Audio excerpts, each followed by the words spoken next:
Hey Jenna, Yes, Steve. what's a bee's favorite rapper? I have no idea. Cardi B.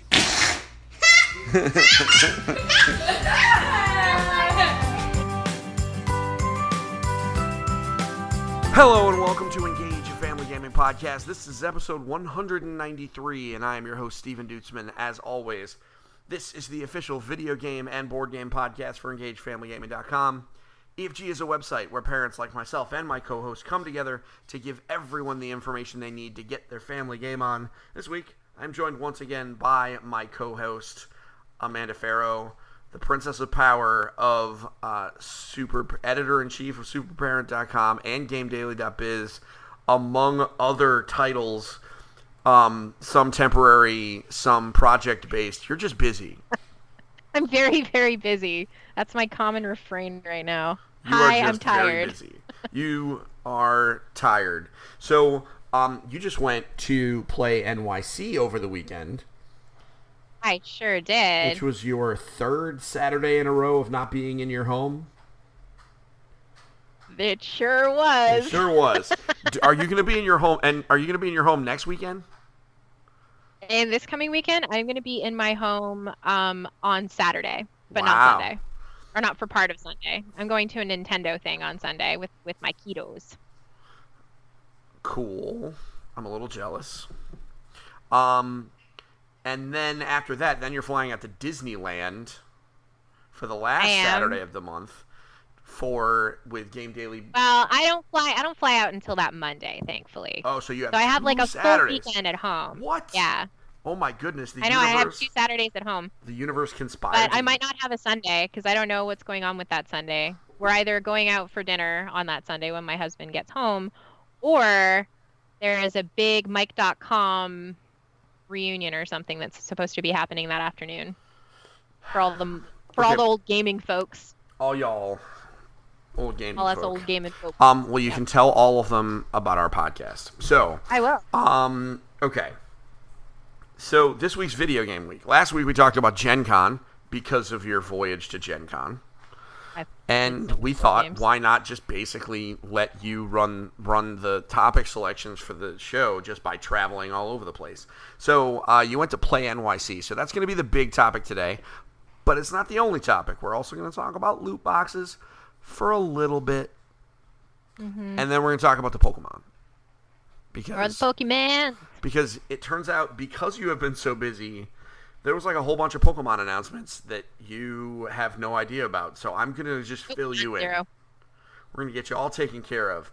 I think that Brandy wrote about it, and I was like, what is Pokemons?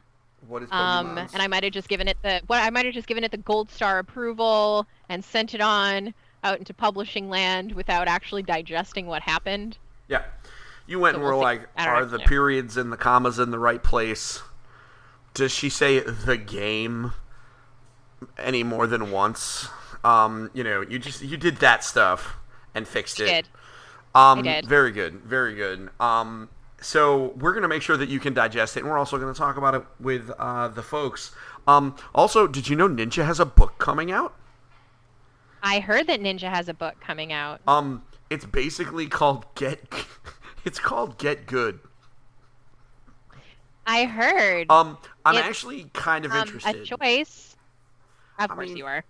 I'm interested. You know what? Listen, I'm interested. And honestly, it's coming out just at the right time. It's coming out in the next couple of weeks. It's going to be perfect for. It's going to be like one of those books that everybody buys their 10 to 13-year-old kid for Christmas, expecting them to read it, and then they'll put it on their bookshelf and maybe look at the pictures of Ninja and not read it. But we're gonna look at it. Okay. So I look forward to you looking at it, so I don't have to. Yeah. You are not the target audience. Technically, I'm not either. Both of because my understanding is, if you record a video game podcast, his information is not going to be helpful, because we know like how a mouse works. So it's like super basic. Well, I think the hidden thing is that it's really kind of targeted at parents. Like, that's the angle I'm looking at, is like, hey, you want to understand what your kids are doing.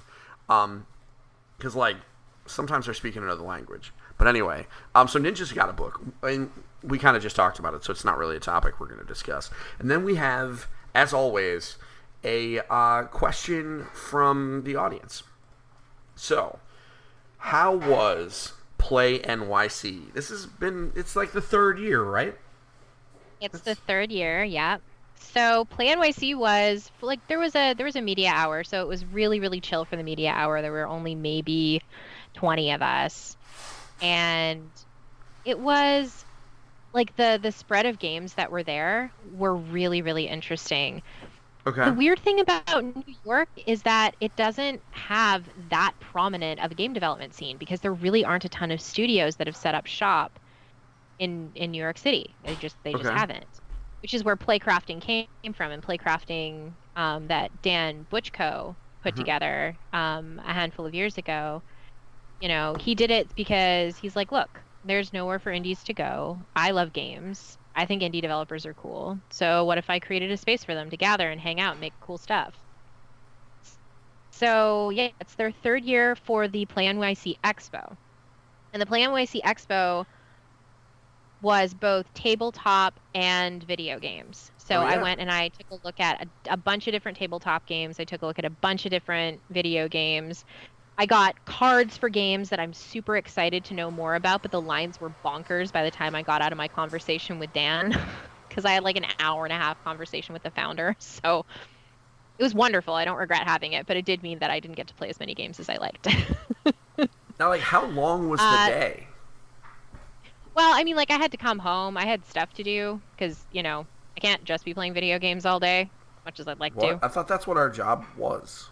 No.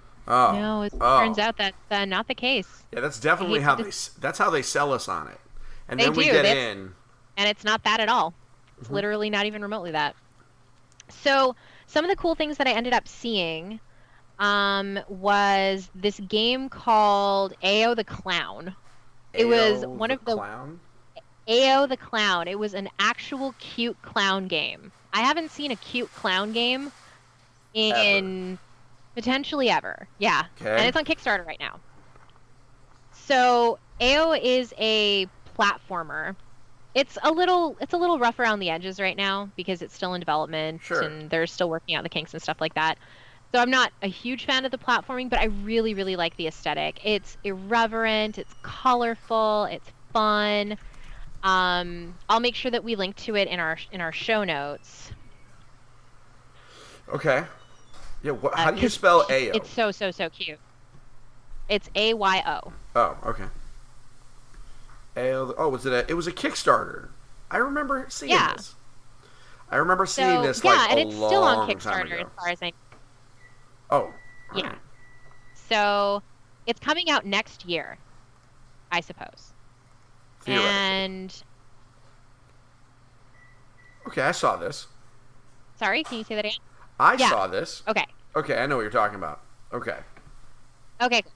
So you can like go and wishlist it on Steam right now if you know you're really interested in it. And like I said, we can link to the Kickstarter in the show notes and stuff like that, so you can see if it's the kind of game that you want to back. Like I said, it's a little rough around the edges right now, but I liked it. Like I genuinely, it's really cute. Like Super Parent would 100% cover it in the future. So I'm looking forward to seeing what the finished product looks like. The developer was really, really nice. So it was a lovely little conversation. Although like I kept having the control like taken out of my hand, my controller taken out of my hands, which was less than excellent. I'm like, look, just because I'm struggling doesn't mean that I need you to like fix it for me. I can do it. I promise you. Yeah, I'm a big kid. I've played my fair of platformers. So yeah, it's I was wondering where I saw this. And I think it just got cycled around like an indie Facebook, like an indie promotions Facebook group that I'm in. And yeah, I mean, it one of the things that I really like about it is just how soft everything looks. Not quite Yoshi's Woolly World soft, but it really is. It's like saturated color palettes and just really soft and approachable in general. Yeah, this feels like one of those games that I'm going to see like in the Indie Mega Booth in 2 years at PAX at PAX East and really want to play it. So what else did you play? What else did I take a look at? I took a look at this game called Repertoire, which is a classical music game, and it is for mobile. So I played it on an Android phone. They don't have it on Apple yet. They don't have it on iOS yet. But what it is you are learning how to essentially play the piano on your, like with one hand Okay. on your phone. And you have a bunch of classical music pieces, like there was Clair de Lune, and there was a bunch of Beethoven and Mozart and Tchaikovsky, and it was just really, really, really beautiful. And you put the headphones on, and then you just kind of go to town, and they teach you all of these different techniques to create this music.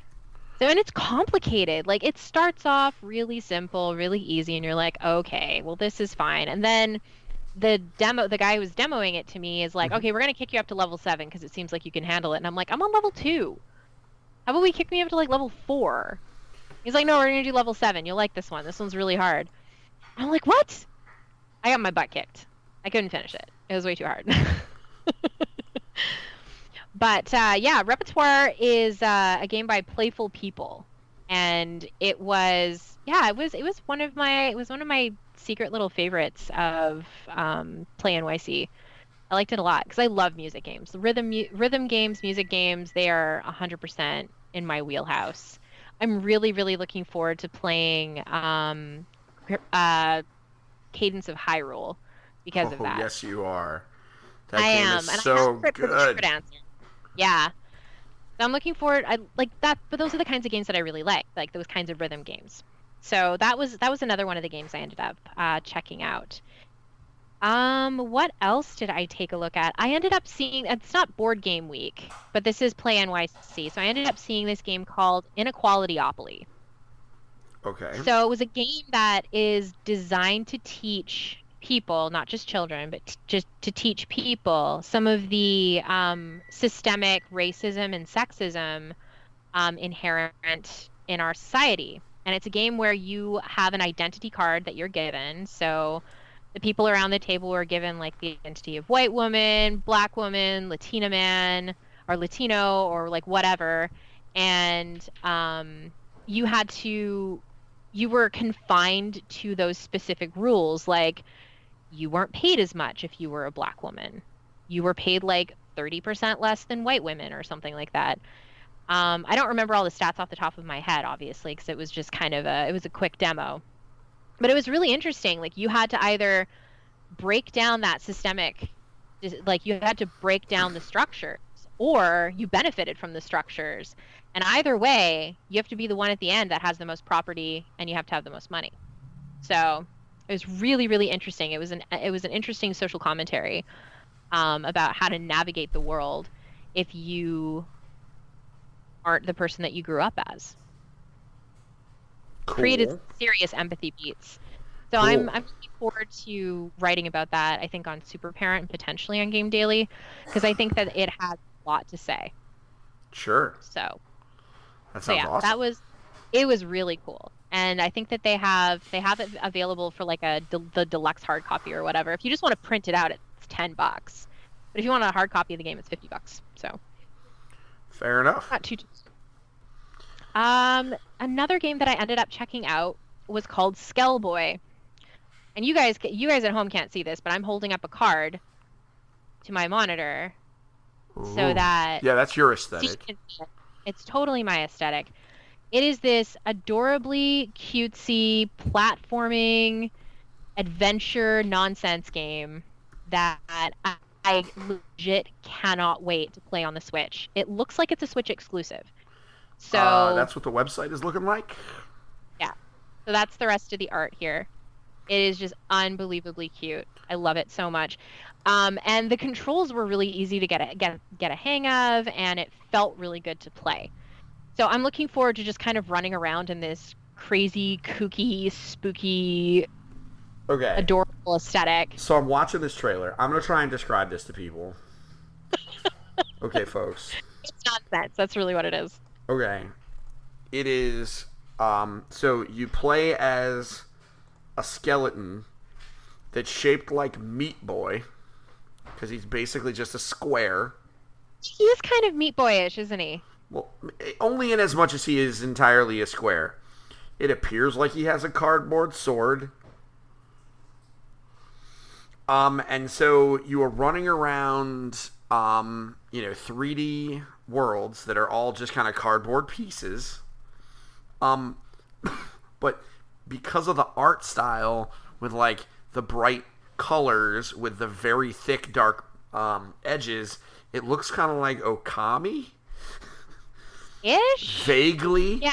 I guess if you look at it sideways. Well, but that's the thing, right? Like, everything's kind of side, because it's all two-dimensional stuff on a 3D it's kind of Paper plane. Mario-ish. Yeah, very Paper Mario. This is very cool. This is one of those indie games that some people are going to bounce off of it immediately. Oh my god, in the trailer, he starts fighting with a cardboard tube. Oh my lord. It's so good. It looks I'm in on this game so hard. This is another one of those games that I have to play. So it looks like it's Switch, but also PC. And it's coming to Steam as well. So it looks like it's the only console it's coming to is Switch, and it's also coming to PC, Mac, and Linux. So good support. I'm in. Really good support. Yeah, Guys, it looks really cute. Yeah, everybody knows I love me some indie games, especially like indie action RPG kind of things. This is right up my alley. All right. So another game that I checked out was this game it's from Minddial, which is from a development collective called Gumbo. Okay. And they work out of offices down in Dumbo. So that's in New York. Okay. Down under the Manhattan Bridge overpass. Is that what that is? I got the acronym right. Down under the Manhattan Bridge overpass. Cool. That's what Dumbo stands for. So anyway, this group is called Gumbo. So again, you guys can't see this at home, but I'm going to show Steve this most excellent card art. It's this game called Foursy. Oh my god, there's like little fat little monsters and stuff. They look like Digimon. Okay. Like Phase 1 Digimon. Like Phase 1 Digimon. Legit. Or whatever you call them. I'm sure I called them the wrong thing. Don't add me. It doesn't matter. It's fine. So, Foursy is really cool. It is a 2-player turn-based board game on mobile where the objective is to get 4 in a row. You win a game by getting 4 in a row. The Foursy is also a playable character in the game, and collectively they are known as Foursies. Okay. So that's these little here. These little dudes are all called Foursies. And you're collecting them. Yeah, you're collecting them. You're collecting them as you go. I think that they might unlock. I'm pretty signed hungry up for this game. Yeah, I signed up to be on their beta because I really want to play it on my phone. Sure. Because it looks heckin' adorable. That is so I really absolutely true. You picked some. You found some really good stuff considering you really were only there for a while. Do you find? This is totally a non sequitur, but like when you go to like a big, like crowded space, I mean, you are no stranger to conventions. Do you find that you have like it's because every time you come back, you always come back with like really good stuff. Do you find that you have that your eye has gotten better over time at finding the stuff that you know you're gonna like? Because I kind of feel the same way too. Yes. Over the years, I mean, like I had to get good at what I think my people are going to be most interested in. If I stayed to what only I wanted, I wouldn't see everything. I would end up just being like, okay, I guess this is cool, but okay. But being able to take a step back and think about what my audience is interested in and what I think is going to do well in terms of all that. Yeah. I mean, it takes skill and it takes time because curating content is an enormous part of what I do on a regular basis professionally. So, so that's helpful. What else did I see that I thought was super cool? I have so many cards here. Just need to make sure that this is the right one. That this one by Orc Punk. Yeah, They're called Orc Punk. That's their company name? Company name is Orc Punk. Cool. Yeah, here we go. Orc Punk. Sounds like a LARP team I met once. So, Orc Punk is really interesting. Or sorry, the game that they are making is called, again, you guys can't see this. It's called Into the Dark. Okay. Into the Dark. And the first time that I saw this was at the Bit Awards, which is what Playcrafting, the organization behind Play NYC, ended up putting together. So Okay. I saw this at the Bit Awards. They also have another game. So this game in particular, so I saw this one. It's a top-down adventure strategy game. It reminds me a lot of Dwarf Fortress. So any parents on here that have played any amount of Dwarf Fortress, this might end up being an excellent kind of throwback for that, but you can play it on mobile instead of having, because I don't know if you can play Dwarf Fortress on mobile. I know you can play it on PC, but I don't think you can play it on mobile. Right. So it's a roguelike. Clearly. So it's a roguelike. It's very minimalist. It's highly abstract. And it's been out for a couple of years. I guess it's been out for about a year, less than a year. And they were showing that. They also have another game that is currently in beta, and it's called Into the Dark Zakira, which is it's another one of the Into the Dark games, another game about, telling a story about being afraid of the dark.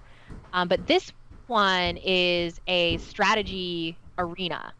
So you have to combat a bunch of different foes. You have to choose your strategy, and make sure that you don't paint yourself into a corner where you're going to end up getting eaten alive in the dark. So, because you don't want to do that. Yeah, you definitely don't want to get eaten in the dark. No, I definitely don't want to do that. So it's a very, very stylish game. I'm on the fence about it. I think that it's got a lot of potential. More than anything, I just really like their approach to game development culture with their whole Gumbo collective. I think that that's super, super cool, because Orc Punk is also part of Gumbo. Okay. So, what else do I want to talk about? I think the other one that I want to talk about might be Cell to Singularity. Okay. I'm just gonna triple check here. Yes, Cell to Singularity. Evolution never ends. So, Cell to Singularity kind of reminded me of a cross between Stellaris and Spore. So I don't know if you ever played talk to me. EA. Yeah, I'm all in already. Because I said Spore. I miss Spore. I miss what Spore was supposed to be.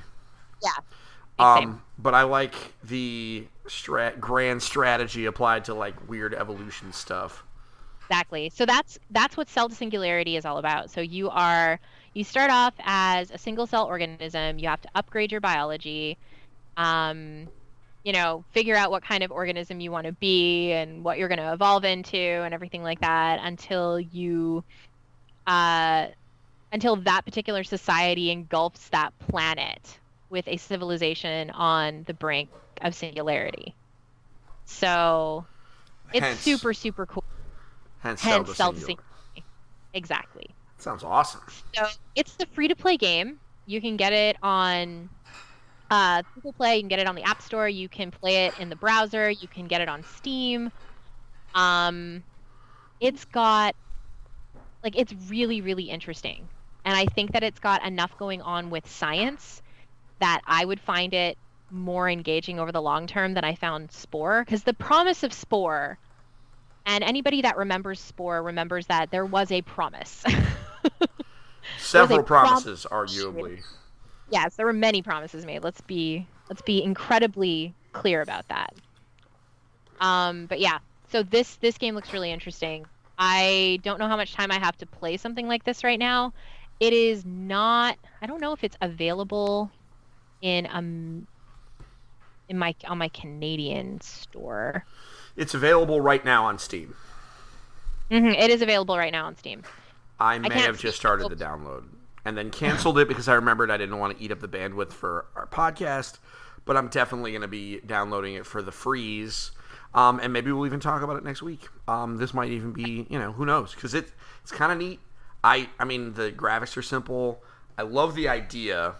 And if it does what it says it does, then I'm already a big fan. I mean, the reviews are pretty golden. Yeah. So it's early access, anyway, so it's a little busted.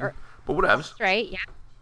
Yeah, so and that's okay. There's nothing wrong with early access. Yeah, no, absolutely not. So, you know what else was really busted in early access and ended up turning out being really good? What was the space program? Kerbal Space Program, and that game is bananas now. So that game is fantastic now. So yeah, those are that's the creme de la creme from Play NYC. Yep. Cool. That's the cream of the crop right there. Cool. We talked about, so just so we do a quick recap, we talked about AO the Clown, and we talked about Repertoire and Skellboy, Foursy, Into the Dark, and Sell to Singularity, as well as Inequality-Monopoly. We talked about a lot of games. I saw a lot of games. Yes. Good. And you somehow fit in an hour and a half long conversation with the person that kind of started the whole thing, which I'm sure was a fascinating conversation. It was a wonderful conversation. It really was. Okay. So I'm definitely. So tell me about that conversation a little bit. Oh, thank you for spelling some of these things for me. So, tell me about the conversation. Why did they? So they started just because there was no place for indies.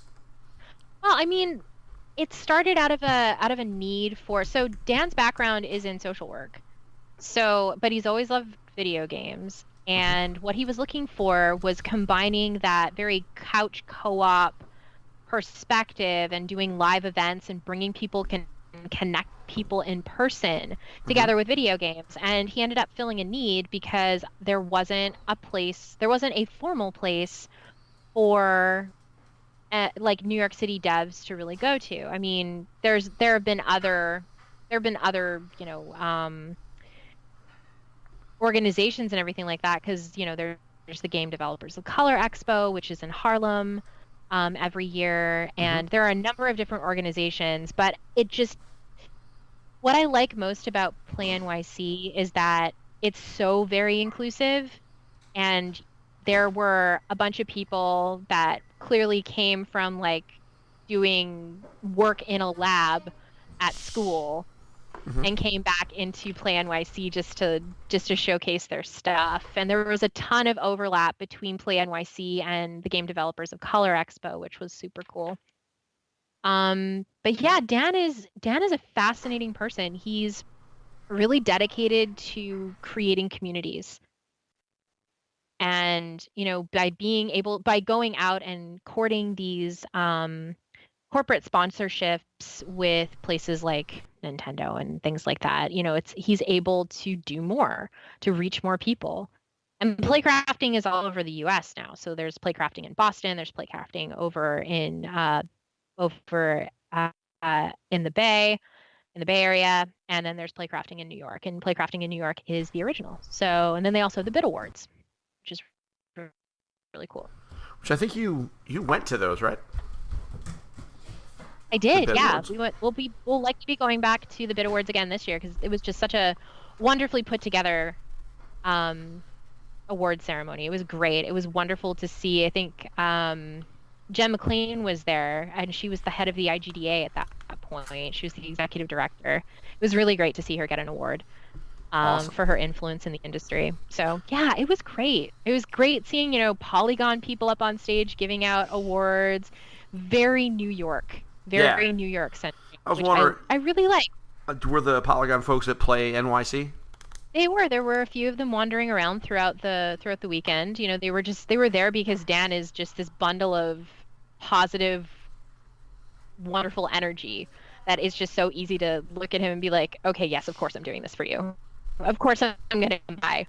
on my weekend and hang with you and hang at Play NYC Yeah. because you're just such a wonderful person. So Absolutely. So that is super rad. Thank you for giving us your report from Play NYC. I promise next year I'll go with you. And I got an invite to the Bid Awards that I didn't think to RSVP to, so maybe I'll do that with you also. I'll tag along. you should, because they do like a little mini expo at the Bid Awards, so you can see whatever people at Playcrafting are working on. Oh yeah, no, it. When you came back from it last time, you had glowing praise. So can't wait. All right, so we had some fun. We talked about Play NYC. Let's talk about loot boxes. Oh boy, do we have to? Well, let's do this. It could be worse. We could talk about people being real mad about the Epic Game Store for almost no reason. Talk about Ooblets. Yeah. Oh man, I feel bad for Ooblets. I can't wait to play Ooblets. Can I just play Ooblets? Like, can I just finish? Just play Ooblets until Ooblets. Like, let's just finish Ooblets. And for those that don't know what Ooblets is, just chill out. It's fine, because once it comes out, Amanda and I probably won't be able to stop talking about it. At least me. So, loot boxes. We talked about loot boxes on the podcast before. I don't know if you were on the episode where we brought on my BFF, Dr. Rachel Cowart, to talk about them. In that case... I was. And that was when I first introduced her to you, and now you guys are like best friends hanging out at PAX West and stuff. We definitely are, and I backed her amazing, fantastic Kickstarter campaign about the Pragmatic Princess. So did I. I'm very glad that it funded. I was very nervous for a while. But I remembered that I was very nervous because I'm used to board game Kickstarters that have to like 3 times overfund in order to cross the finish line. Whereas books, this is very different. So I had to remind myself of that because in the middle I was like having palpitations because hashtag empathy. And so anyway, so Dr. Richard Cowart has been on to talk about loot boxes before, but this is a little bit different, more or less. I think it's safe to say that the outcry regarding loot boxes has gotten the attention of the United States government and the FCC, and so they had a little powwow. They had a workshop. Yep, they had a full day workshop with like 2 very long sessions. I'm still pouring through them. And yeah, I mean, well, there was tons of speakers and notes and discussions and roundtables, and I'm sure there were plenty of backroom meetings that haven't been published. Here's what the long and let me try and condense it, and you can tell me if I miss anything. Because if I got it all, then we're just going to move on. Because who wants to talk about this? So for those that don't know what a loot box is a purchasable item that you would buy in a game, either with real world money or virtual currency. That gives you a randomized set of stuff or a randomized thing. Could be a pack of cards for FIFA Ultimate Team. Could be materials for something. It's that kind of stuff. It could be skins in Overwatch, etc. The key with those is that they are random, meaning you don't know what is in them, and you can still buy them. There are some arguments. Are they gambling? Are they not? That argument is now, I believe, immaterial because they're close enough that the government decided to have a meeting about it. And so the end result of this, it appears, is that Nintendo, Microsoft, and Sony have agreed that by the end of next year, all the games published on their platforms have to display the odds of finding a given item in their various loot boxes. Yes. It's not just them, though. There are a number of other ESA members that have agreed to do this as well, including Activision Blizzard, Bandai Namco, Bethesda, Bungie, EA, Take-Two, Ubisoft, Warner Bros., and Wizards of the Coast. Which is a huge portion of the industry. It's enormous, yeah. And I think it's very possible that that's the kind of peer pressure where everybody that's not on that name, like Square Enix and Capcom. Now, with that said, I don't think Capcom has any loot box games yet, but I'm sure they were on the way. I don't think they have any games with loot boxes in them. Like, you can't buy loot boxes in Street Fighter with fight money or anything. No, I don't think so. I think Tekken Teppen is their new one, right? Oh, That they did I'm with sure Gung Teppen Ho. has loot boxes in it. I'm sure it does. But Gung Yeah, I'm Ho, pretty sure that they do. but Gung Ho was in the list of the people that said they were going to display the odds. They're just one of the small people, I thought. Or was Gung Ho on the list of the people that didn't? No. Oh, so Gung Ho didn't. Well, I will say this. Gung Ho does mobile games, and both iOS and Android require that you provide that information. So, like, if you make mobile games, you didn't necessarily have to sign that letter and draw attention to it because you got to do it anyway. And so, I mean, this is one of those things where, showing off the odds is, I think, a pretty good first step. I think everybody generally agrees with that. There's obviously more that needs to get done. But that's what happened so far. They're trying. It sounds like the industry is trying to self-regulate before the government comes in and regulates them themselves. This is the drug companies no longer giving out free vacations to doctors. This is the gaming equivalent of that. Yeah, kinda. I still think that the industry has a long way to go. Yeah. I'm working on, as we're talking about this, it'll be done by the time this podcast is published, but I'm working on a large explainer about what the heck went on with the FTC loot box workshop and what kinds of implication that has legally. I talked to a couple of legal experts to, try to make sure that we had that additional color. But overall, there were a lot of people that came in from the industry, like from, the ESRB was there, so Pat Vance was there, and she was like, look, you guys, addressing the FTC, you guys have always said that we are good at self-regulating and we can take care of this. The problem is that they're not. And there needs to, this is triggering gambling addiction. This isn't triggering a gaming addiction. This is a gambling addiction where, it's poking at that thing in your brain and it's like, hey, spend more money. Hey, it feels good. Do it. And the ESA was likening it to opening up a pack of baseball cards, and it's just not. It's nothing like opening up a pack of baseball cards. It's nothing like opening up a loot box is, your controller vibrates and there's lights and there's sounds and it's a lot of animation. It's very exciting. And then everything just kind of like flies up in the air and comes back down. And all I can think about is the way that Overwatch does loot boxes. Their loot boxes are exciting to open. If I'm going to open a loot box anywhere, I want it to be on Overwatch. But it's all cosmetic. You're not doing the whole pay to win thing. Mm-hmm. So overall the day was, and I'm still pouring through the sessions, but overall the day was fairly tempered. It was evenly tempered. The IGDA came in and had a conversation, the new executive director, Renee Gittins. There's a lot to do. There's a lot of ifs. There's a lot of question marks around what is going to be possible and what the industry is going to want to do around microtransactions and loot boxes. We're just going to have to see. And the FTC is going to end up keeping the pressure on. They're not going to let up. Now that they've been made aware of this, they're not going to go away. That I agree with. To be specific, I agree with everything you just said. The FTC has good reason to go after it, if for nothing else, because it's their job. And this is a relatively, in the grand scheme of things, relatively new form of monetization. We're talking within the last, handful of years is when it got the most popular. It's been in mobile games for a long time, but it was just kind of there. And I think the good news is that, with the exception of, toxic fans taking it too far, I think the response from consumers has been, pretty effective at kind of shining a light on it. And we knew somebody eventually was going to go too far. I guess, I think the entire games industry should probably say thank you, Electronic Arts, for throwing Star Wars under the bus. Because Star Wars is a brand that's big enough to not be destroyed by it.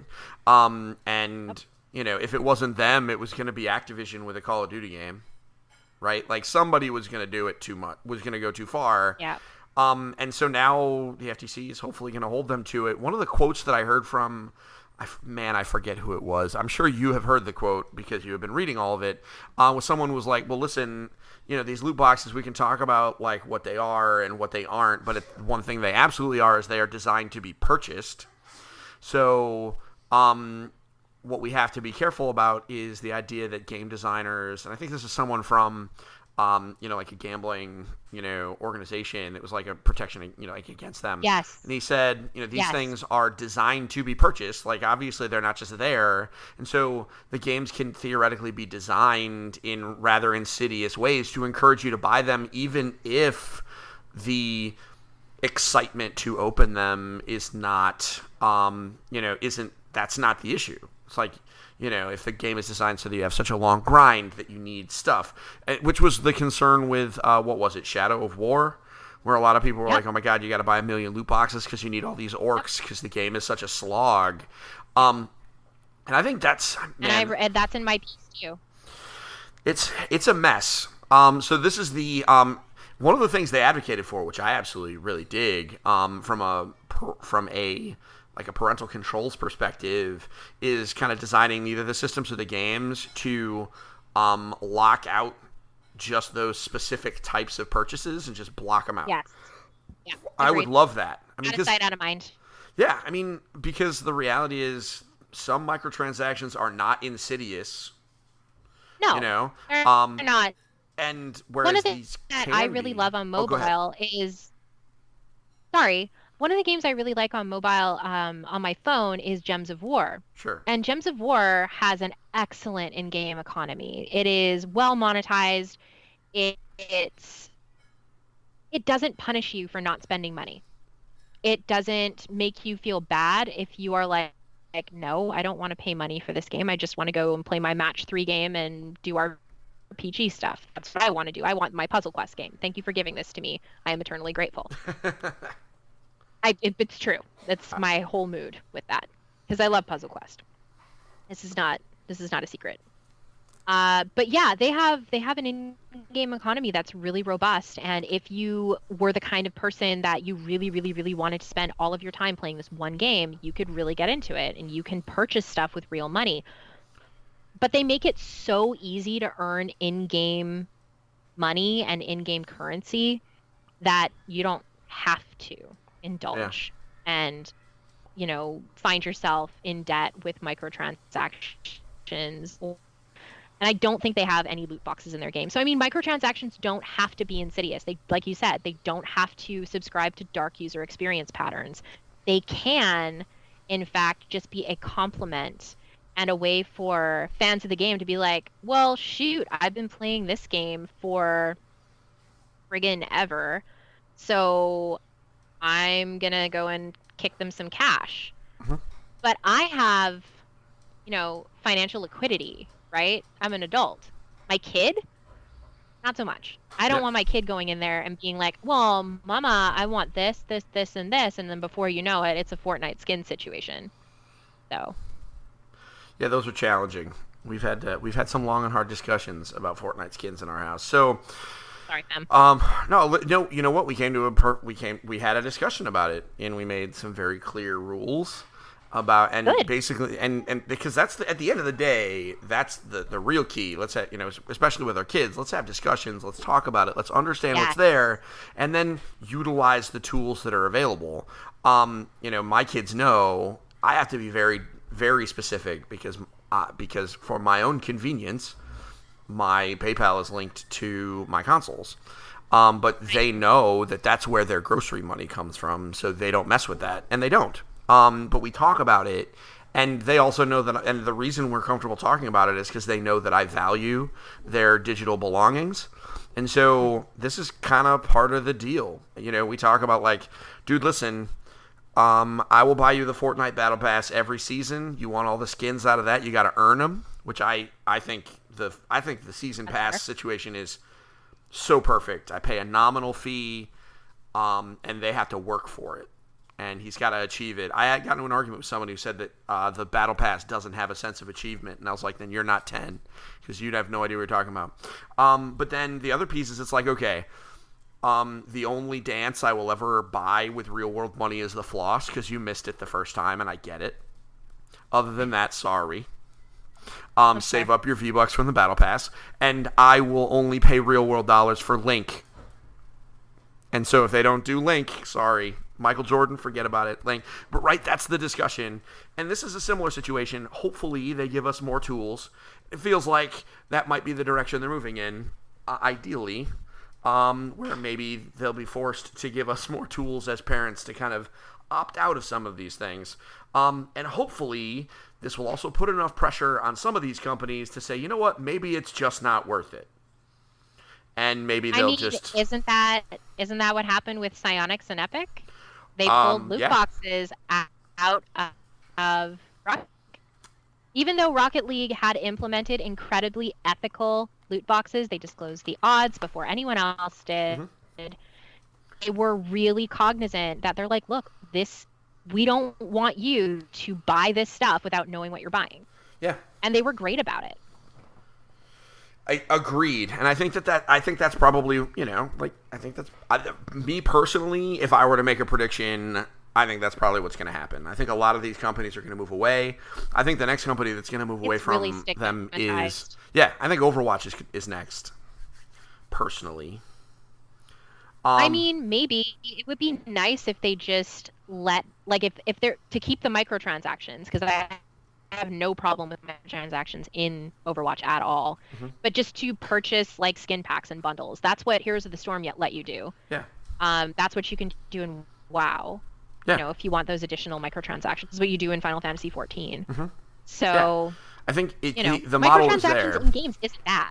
Like, it's not terrible. That's how you keep live service games running. Mm-hmm. Is there either has to be, a premium charge every month, and or there has to be downloadable content for sale through microtransactions. So. Yeah. And I can tell you, I would buy an Overwatch Battle Pass without even thinking about it. But anyway. That'd be pretty dope, actually. Yeah, for real. Okay, so enough about loot boxes. Folks, this is an ongoing, evolving story, because really they had a workshop and that everybody said some stuff. There were some announcements, but the Titanic ship that is the video game industry, she turns slowly. Unless Fortnite just explodes and moves their ship. Yeah, monetization moves slowly. This is going to take a while. Move slow. So it is. So I think that it's something that's going to evolve over the next handful of years. Yeah, and we'll be keeping track of it the whole time. So so let's talk about Pokemon. Let's just lighten this up. And then we did get a question from our community, so we'll go fast. Pokemon. It's cruising towards us. November 15th is coming very fast. Here's what they announced. The biggest announcement is that there are Galarian forms of Pokemon. Much like there were Alolan forms of Pokemon for Sun and Moon, now there are Galarian forms of some of the Pokemon. For example, Zigzagoon now has a third evolution where he turns into a Pokemon that looks like Gene Simmons. I am literally telling you the truth. In fact, Gene Simmons, to my understanding, commented on it. If you look up Zigzagoon Gene Simmons on the internet, you will see exactly what I'm talking about. Also, they made a Pokemon that is the Galarian form of Weezing. Now, if you remember Gen 1 Weezing, it was a smoky little orb thing that had another smoky little orb thing stuck off the side. So Galarian form Weezing has a top hat. And both of the orbs have top hats. Because it's two heads, so they both have top hats. Now, they do also have, like, green, like, mustaches. So they have, like, a curly mustaches. So, but they look, man, for those grown-ups, I encourage you to go look up Galarian Weezing, and you know why I think it's really funny what it looks like. With that said, I think it is hysterical, because it's got a smokestack. They're really leaning into the into the UK industrial, into all that stuff.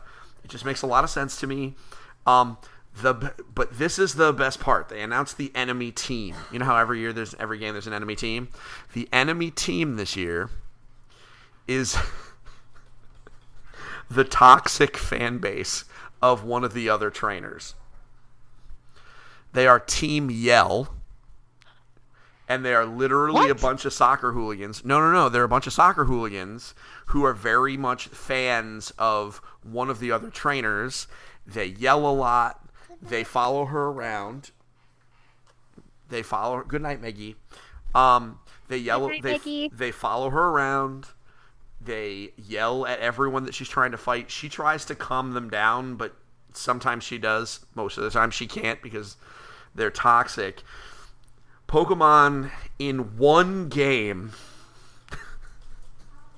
they put out a Pokemon, because the big thing with Galarian form Weezing is that he cleans the pollution out of the air. So the stuff that comes out of the top of his head is actually purified air. That's why he has clean air? Yeah, it's clean air.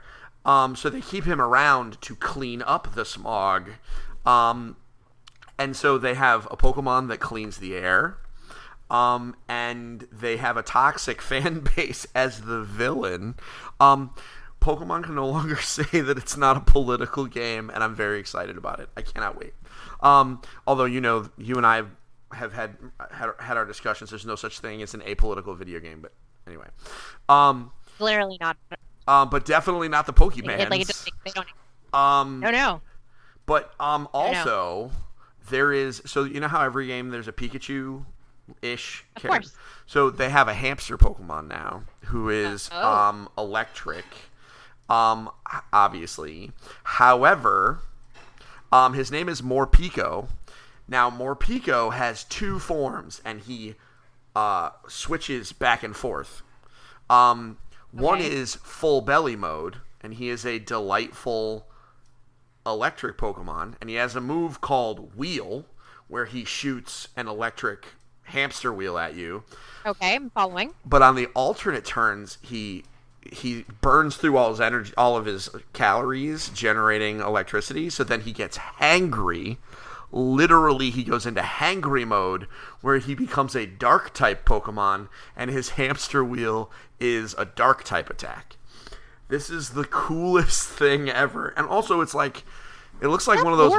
Yeah, it's super adorable. And it looks like one of those Mighty Beans. Remember those things, like the old little characters that were like bullet shaped? Did they have those in Canada? Right. Yeah, we didn't have those in Canada, but yeah. But you're familiar because you live on the internet. They were bullet shaped. Yeah. So I'm familiar because I was inundated with American media growing up. Okay. Doesn't mean I could access it. It was there. You live on the internet with me, so we know about everything. So that's Morpeko. They showed us by the way, the Pokemon that is Gene Simmons is called Obstagoon. I don't know what it means. Obstagoon. I don't know. As opposed to Zigzagoon. Yeah, I guess. I mean, it makes sense. But man, Galarian Weezing, other interesting factoid, it's Poison Fairy type, which is actually very useful. My son says, I don't know where he said that it is a very interesting typing and will make him somewhat useful. So, yeah, lots of cool Pokemon announcements. Now is the hype time, right? Because we're getting closer and closer to when they're going to start showing us evolutions for the starters.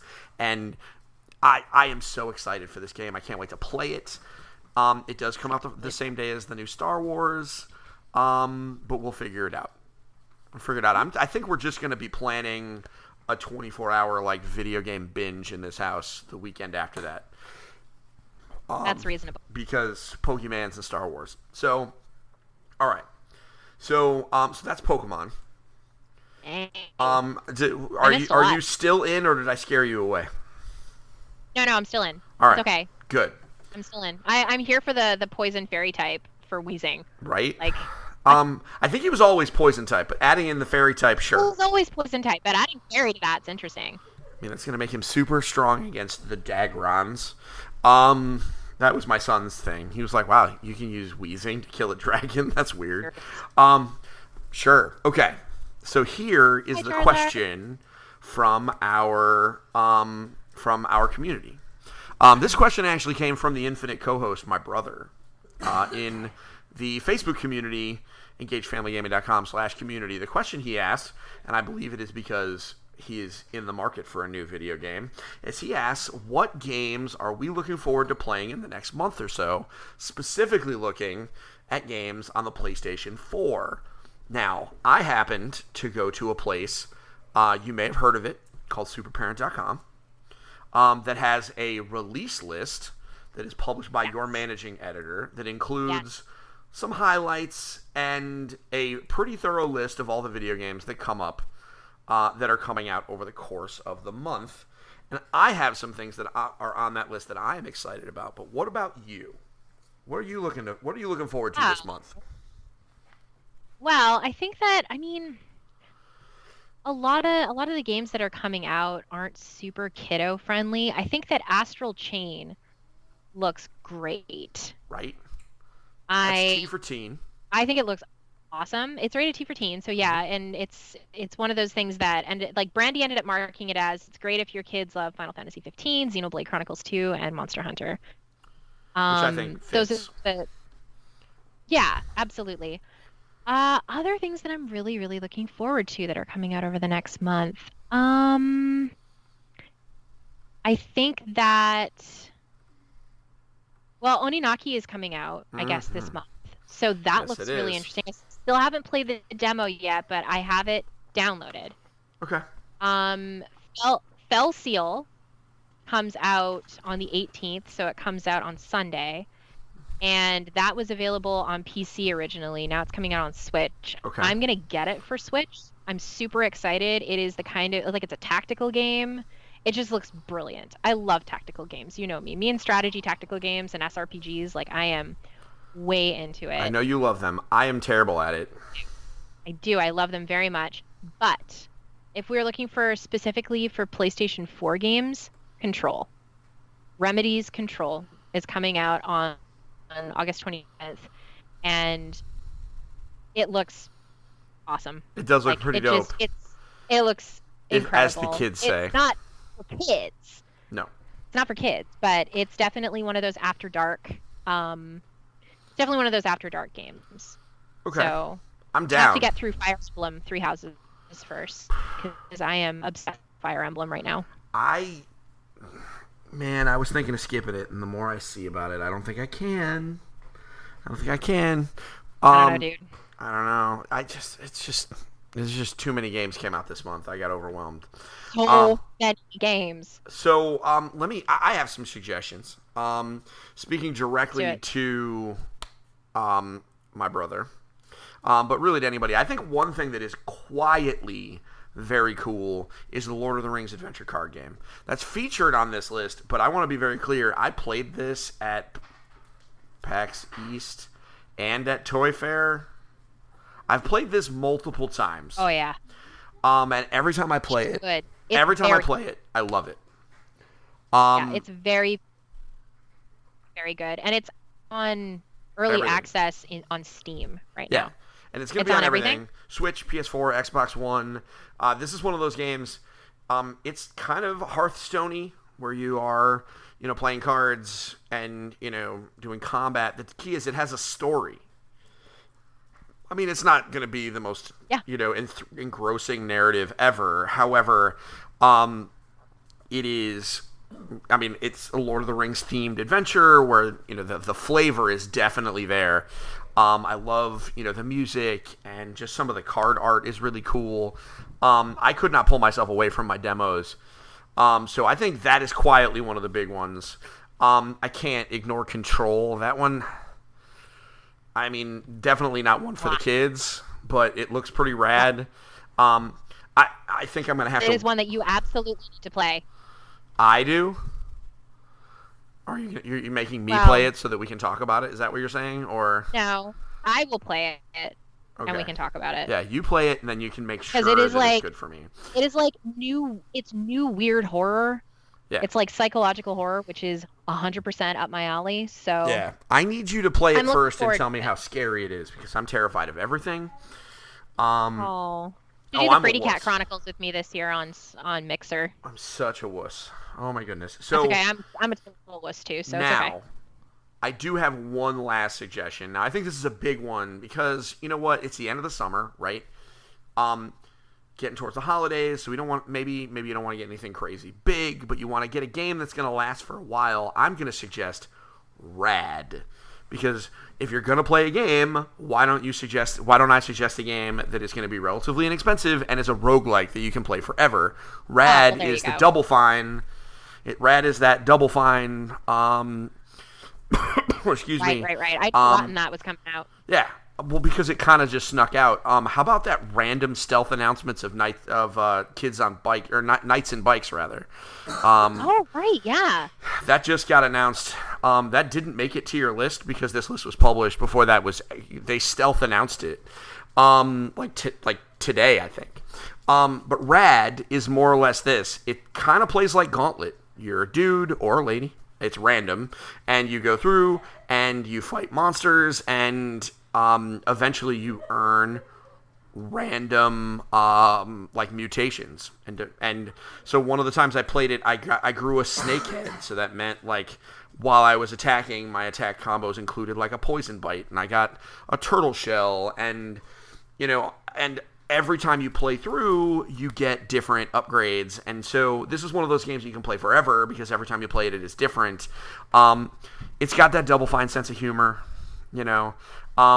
It's not like as wacky as like Psychonauts or Brutal Legend, but it is still quirky and funny. Yeah, I think it's probably in that neighborhood. It's a relatively simple game. The cost of dying is not very high because it's a roguelike. You're supposed to die. So that is one of my suggestions. It comes out on Tuesday the 20th, so next Tuesday. Is that really next Tuesday? Yikes. They really stealthed that in. So yeah, Rad. Coming to Switch, PS4, Xbox One, and PC. I think it's impossible to talk about games coming out without talking about that one, because I think that's going to be a lot of fun. If we lean into September, and this is going to sound absolutely insane, I think the best role-playing game of the year, and this is including, for me, and this is probably even including Fire Emblem, is going to be NBA 2K20. You like Final Fantasy X, right? Of course I like Final Fantasy X. What if I told you... I you... initially bonded about Final Fantasy X, I know we did. Steve. We did. What if I told you that there's a sphere grid in that game?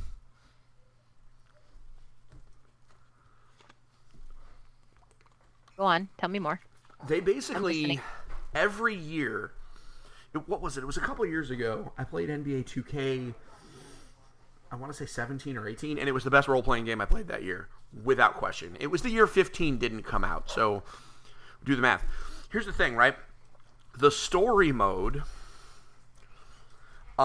is, and in this case, they focus really way more on the My GM mode, where you play as the GM of a team, right? So if you absolutely hate basketball, then forget about it. But if you can tolerate it, the idea is you play as the GM, so you get to decide what kind of GM you are. Are you a financial guy? Are you a leader? Are you and are you an in locker room guy where you're boys with all your players? And depending on how you develop your character, you get better contracts, or maybe you can set better ticket prices and have a better stadium. And with more fans in the audience, your players might perform better. They added hardcore role-playing game stuff into a basketball simulator. It is fascinating, and the way that I'm not even joking to you, man. This is just, it's crazy. And so this is one of those things. Bananas. It's bananas, and so it's that's one of those, and also because because My GM mode, it's it just kind of goes on forever. This is one of those. It's another because it just keeps playing, right? So right, live service, got it. Also, the NBA season is 80 games long, so you got some games to play. This is one of those games that I mean, it could be worse. It could be a baseball game. A season in MLB The Show is 120 some odd games. So Nope. the so yeah, this is, and that comes next year, or not next year, next month, I think, sometime in September is 2K20. It's bananas. Okay. So those are some suggestions, some That things sounds to bananas. think about. Yeah. And that's not even to talk about Borderlands. It's coming out in a month, but obviously that's not for us. It's got a cheeseburger bazooka, man. It's hard for me to say no to a cheeseburger bazooka. So, with that said, I'm not going to judge you, I promise. with that said, this has been episode 193 of Engage, a family gaming podcast. I hope you guys had a wonderful time listening to this podcast, because I can tell you for certain Amanda and I had a wonderful time recording it. We're going to be back next week to talk about board games. And until next time, don't forget to get your family game on. Bye. Bye.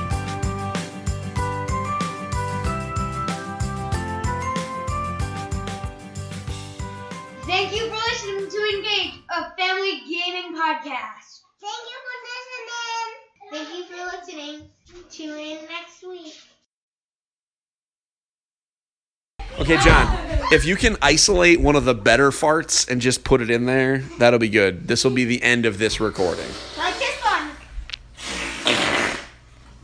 Okay. Put that one in. Okay.